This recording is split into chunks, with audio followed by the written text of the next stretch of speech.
Yeah, I actually went out very early on, and in April I interviewed Tucker Goodrich, who was in charge of the risk management for Wall Street firm for SARS One. So a really smart guy. And our interview in April showed clearly from his data that in Italy the lockdown came after the curve had turned, but that was left up. Tucker recently said to me, "I don't know how you avoided being banned." So I'll speak on that. The big thing for me happened in September 2020. I did a viral video. It hit 1.8 million views in around a week and a half. It got a half page in the New York Times. And that's when the hammer came down. Not because I was incorrect, because I recently reviewed everything I said in that 30-minute video, and I was correct on everything for what it's worth. But I got 12 or 14 videos taken down over the following week, including that one. So basically, as David mentioned, it was not about correct, incorrect. It was nothing to do with that. It was purely political and driven from the insane machine that had been set in motion. I got knocked off LinkedIn. I got back on because I submitted the video showing how I was correct in everything I said.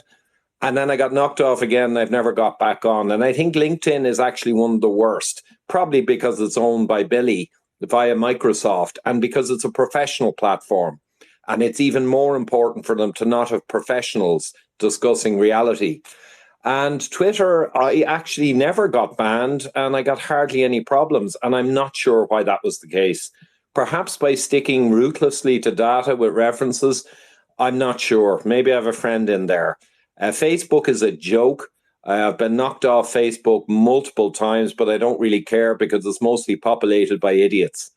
But the whole journey, I mean, recently YouTube, just if people aren't aware, a couple of months ago, they quietly dropped a few bans or rules. One of them was you are now allowed to question lockdown efficacy, and you are actually now allowed to question vaccine efficacy. I'll finish with what they've left there. They've left one global rule. You are not allowed to compare COVID to the flu or to a cold or to question severity. And of course, they can use that rule on any video they want.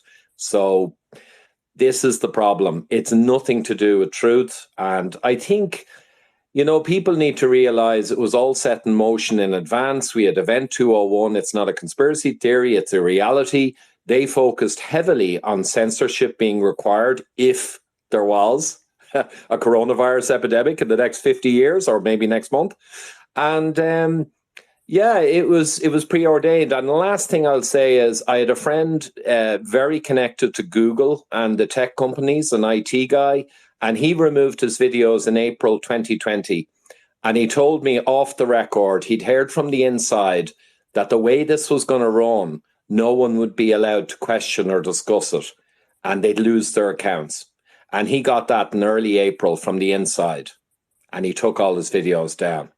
And at the time, I thought, come on. But it turned out to be true. Thank you.